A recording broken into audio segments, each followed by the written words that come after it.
toute l'actualité à temps réel sur Référence TV. jàmm ci seen wàccaayu weeru koor bi ñu leen jagleel tey fas yéene bokk ak waxtaan bi ak ki nga xam ne moo di imaam Mactar Ndiaye. bu ñu waxee weeru koor nag xel yëpp daal di dem ci jullit ñi waaye itam ci képp koo xamante ne da ngay waajal koor ngir mën cee jaamu yàlla léegi ñu daal di koy nuyu waaye bàyyi ko itam mu nuyonteeg askan wi imaam nuyu nañ la. waaw maa ngi leen di fay waa di leen sant di leen gërëm ci interview bi nga xam ne def ngeen ko ak man vraiment di ñaanal seen chaîne bi yàlla def ci barke. yàlla sàmm leen te wattu leen tamit. amiin yaa rabbi imaam ñu ngi waaj a jëm ci weeru koor ñi ñu naan le 11 mars ñi ñu naan le 12 mars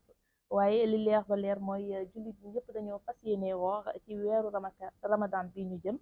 tey jii bu ñu waxee ramadan lan mooy ramadan exactement signification bi moo bi lu muy teg. waaw incha allah weeru koor moom dafa nekk weer woo xam ne weer wu barkeel la. di weeru yiw di weeru ngëneel di weer woo xam ne vraiment c'est un mois exceptionnel, un mois d'une grande importance ndax weeru koor ci la alquran wàcc. yàlla wax na ko mu ni shahru ramadan allazi unzila fihi alquran. ci weeru koor ci la wàcc téere bu tedd bi nga xam ne mooy alquran di suñu livre de référence di suñu livre d'orientation ci la ko wàccee. kon loolu day wane ni kon weer wu màgg la. weer la woo xam ne wax dëgg yàlla daf ko bëgg lool. di weer woo xam ne aussi jaamu yàlla biñ ci gën a santaane mooy koor.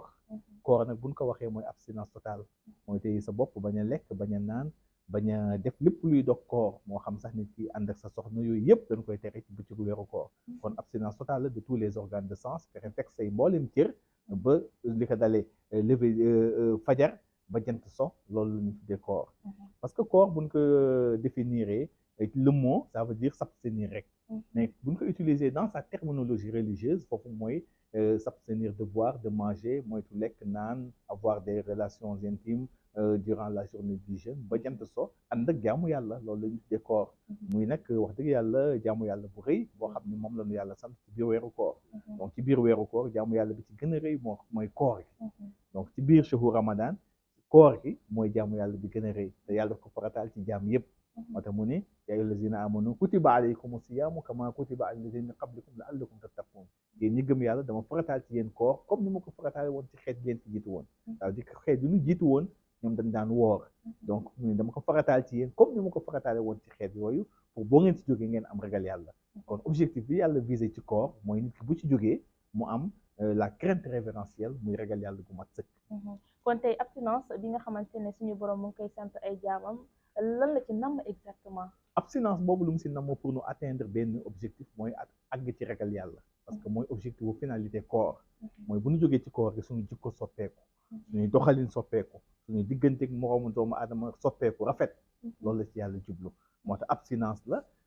abstinence boobu nag bu ñu ko waxee sax jëmul ci lekk ak naan mais abstinence la ba ci wàllu jikko. moytu wax lu dul dëgg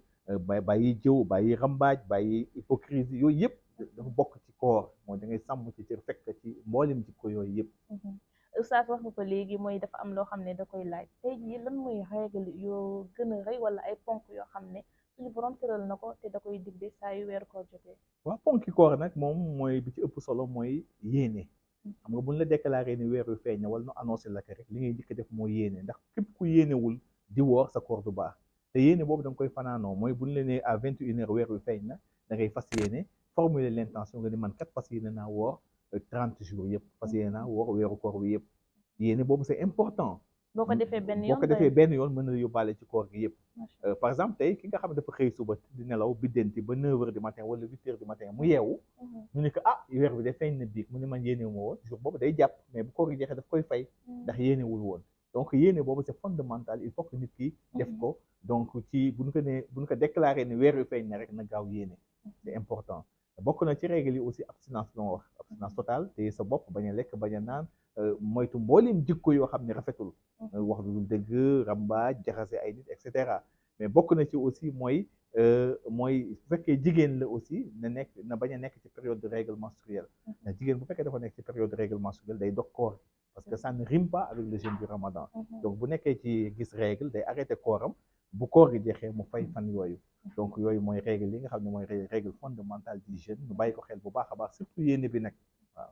Oustaz tey am na loo xam ne wax nga ko mooy lu am solo ay abstinence ak itam nit ki na nga maanu ci ay yëf yu bëri est-ce que tey suñu société Sénégal mën nañ jàpp ne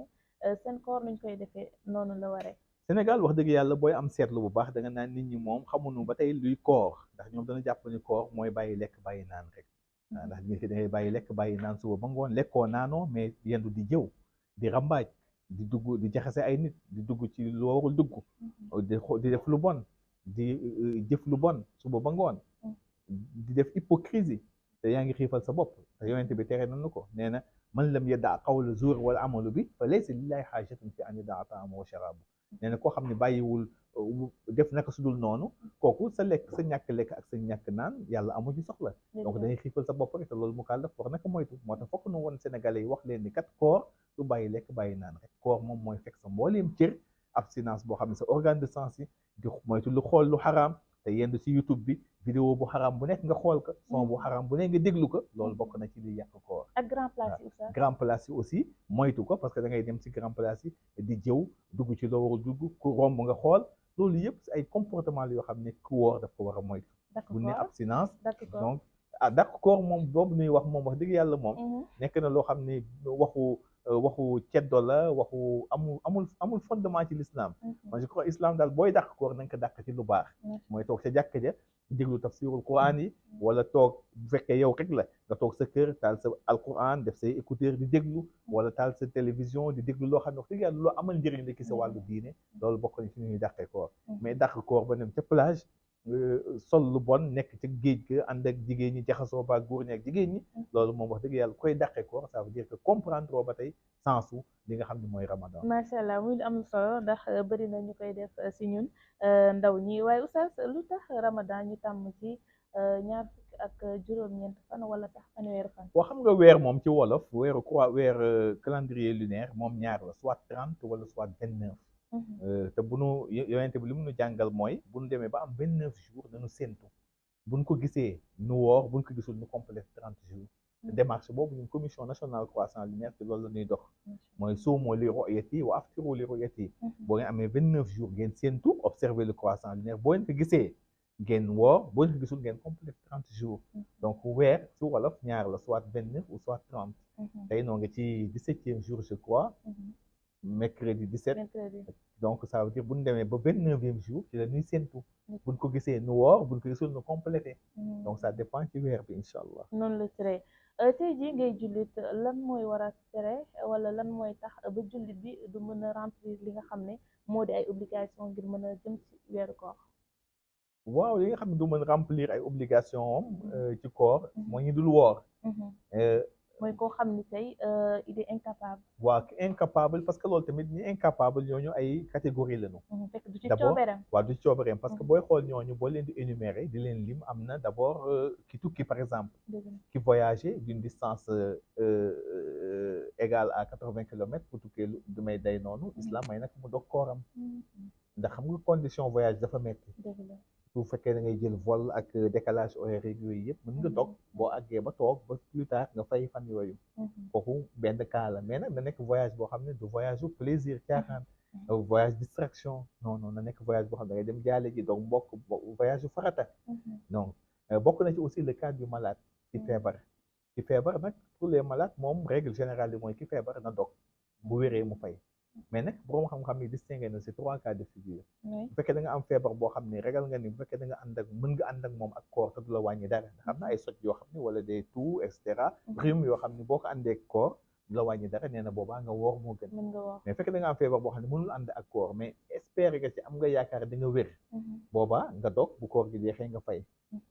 troisième règle mooy fekkee da nga am feebar boo xam ne qui ne rime pas avec le jeûne am na feebar yoo xam ne dafa allergique au jeûne comme yenn diabète yi yenn tension yi boobaa da ngay bàyyi définitivement bu koor gi jeexee nga fay su boobaa am na itam boobaa da ngay bàyyi définitivement excuse-moi ki nga xam ne dafa am maladie bu allergique au ramadan mënoo ànd ak moom koor boobaa da ngay bàyyi définitivement ngay leele ngay def mooy chaque jour bu nit ñi wooree ba ngoon nga génne miskin nga jox ko ndogu boobu mooy ki nga xam ne mu remplacer sa koor ndax mënatoo moo ñooy wa alladina yutiquunahu fidyatun ta'amu masakin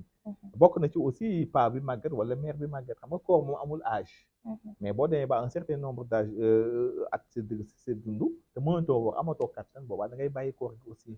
di leele moom bu nit ñi wooree ba ngoon di génnee joxe mudde jox ko miskin boobu mooy comme kaaw ki feebar boo xam ne mënul ànd ak koor donc yooyu nañ ko bàyyi xel mais aussi y a la femme enceinte femme enceinte bi bu fekkee wóor na que ni bu wooree day am jafe-jafe wala li mu ëmb nekk ci biiram futis bi day am jafe-jafe boobaa tam na bàyyi koor bi bu ngantam jeexee mu fay kii nàmpal aussi c'est la même chose femme qui allait kii nàmpal tamit bu fekkee bu wooree day privé doom ji d'allaitement xale bi du am lu mu nàmp boobaa tamit day bàyyi koor gi bu ngantam jeexee mu fay kon femme enceinte ak femme qui allait ñoom duñu leele mais dañuy fay donte 1 mois la sax dañ koy fay loolu femme yi il faut nu bàyyi ci xel waaye imaam naka noonu itam la am ay nit yoo xam ne dinañ am ngànt waaye bu weesoo duñu fay dañuy dajale loolu lan la islam lan la ci wax koor daal képp koo xam ne da nga tey dog ko kooku bàkkaar bu rëy la fekk amuloo benn ngànt nga lànk ni doo woor tekk sa bànneexu bakkan loolu bàkkaar bu rëy la yonent bi nee na ku def loolu boo doon woor sa ngiiru dund fayul benn bis kon loolu c'est grave deuxièmement aussi képp ku dog sa koor te dul benn ngànt nga woor ba bëccëg nga tey nga dog wala mu neex la mu kàllaf doo woor boobaa dañuy teg si yow benn pénalité soit nga woor 2 mois consécutifs gannaaw ba nga fayee jour ba noppi wala nga joxe 60 pauvres nga jox leen ku nekk 2 kilos de riz wala nga goreel jaam mooy affranchir un esclave te boobu amatul léegi pour wane ni kon danger la ci mu kàllaf muy dog kooram ci loo xam ne du amul benn gànt waaw waaye mu ñëwaat si laaj bi maanaam ki nga xam ne dafa leboon ci weer bii nii wala at bii dafa leboon juróomi fan at bi ci topp itam fekk ko fayul waaw loolu tamit lu jar leeral la parce que tey ki yoroon bor daaw fayu ko ba beneen koor jàllaat ci kawam kooku day am pénalité c'est-à-dire bu fayaatee chaque jour bu fayee day génne encore mudda jox miskin loolu tam na ci bàyyi xel moo tax fan yii yëpp noo ngi insister ci rajo yeeg télé yi ñi am boru koor nañu gaaw fay balaa koor gi di ñëw waaw mais ku yor boru daaw négligé ko ba beneen ramadan jàll ci kawam boobaa da ngay fay ba noppi di leele tamit teg ci loolu tam nit ñi nañ ko bàyyi xel moo tax fan yëpp noo ngi insister képp ku yor boru koor na nga gaaw nga fay ko jot na waaw Oustaz daanaka li des bëreetul waaye fi ñu koy jeexalee rek mooy njëriñu tàndarma bëri nañu ko bëgg tàndarma wax dëgg yàlla fruit la bu am njëriñ di fruit boo xam ne islam daf ko bëgg yonent bi tam bëgg ko jàngale ko te njëriñam mooy wax dëgg yàlla fruit la boo xam ne islam daf ko taamu ci lépp rawat na ci koor bu nee koor ni tàndarma taamu ko aussi ci ñu koy doge nee na boo leen dog na ngeen di am ab di doge tàndarma tamit wax dëgg yàlla di fruit boo xam ne islam daf ko apprécier lool macha allah bari njëriñ tamit même sur le plan santé sur le plan médical bari na njëriñ ndax suukaram sax am na ñoo xam ne si yenn kii médecins yi nee nu bokk ci luy suukaram du yëkkati diabète tamit du def comme yeneen sucre yi ni muy def donc daal dafa nekk fruit boo xam ne dafay faj macha allah yàllaa ko barkeel waaw yàllaa ko barkeel daal yàllaa ko barkeel donc liñ ci waxaat aussi ci koor tam am na solo nu si njëriñu koor bokk na ci mooy daf lay may wér-gu-yaram ndax yonent bi mooy suumu tasixu woor leen pour ngeen am wér-gu-yaram xam nga tam jëmm joo xam da ngay lekk 12 mois sur 12 buñ la nee benn weer nga wàññi nga bañ a lekk bëccëg yi guddi gi rek ngay lekk moo terew day yàlla yërmande bu fekkoon sax tey def nu ni tey 1 mois bi bu leen lekkati waaw mu metti mais bu leen nee 1 mois bi lekk bàyyil bëccëg yi guddi gi rek ngay lekk kooku bëgg na si wér-gu-yaram moo tax yonent bi mu ne suumu tasixu woor leen pour ngeen am wér-gu-yaram jeûnez et vous acquérez la santé c'est important da comme médecin bi ngay dem mu naan la wàññi lekk wala bàyyi la régime la donc yàlla bu la régime loo donc c'est njëriñ la donc koor bokk na ci njëriñam mooy daf lay préserver ci sa état de santé parce que topp tam bokk na ci li koor def mooy day dox sa diggante ak safara képp ku tax koor kooku yàlla dina araamal sa yaram safara moo tax koor am na solo trop sant yi am na solo trop Imam ñu lay jaajëfal bu baax a baax di jégalu itam ci dérangement bi ndax dernière minute lañ la laaj ndax dañ mën def ak yow émission waaye teewul nga jagleel ñu ko di la jaajëfal bu baax baax ñu bàyyi la nga tàggatoo alhamdulilah ñoo ngi leen di sant bu baax yéen tamit wax dëgg yàlla ci liggéey bu rafet bi nga xam ne yéen a ngi koy def ci réew di ñaan yàlla yal na nekk chaîne bu barkeel chaîne boo xam ne gën a yokk vues yi gën a yokk tamit macha allah téléspectateurs yi loolu daal lañ leen di ñaanal yéen seen wàllu bopp tam yàlla ubbi leen yàlla sàmm leen te wattu leen incha allah def jàmm tam ci réew mi amiin yaa rabbi ñu bokk lépp ni ngeen ko déggee foofu la ñuy jaax tàggatoo ak yéen di leen jox dig daje ba beneen yoon ci yeneen jotaay incha allah jërë ngeen toute l'actualité à temps réel sur Référence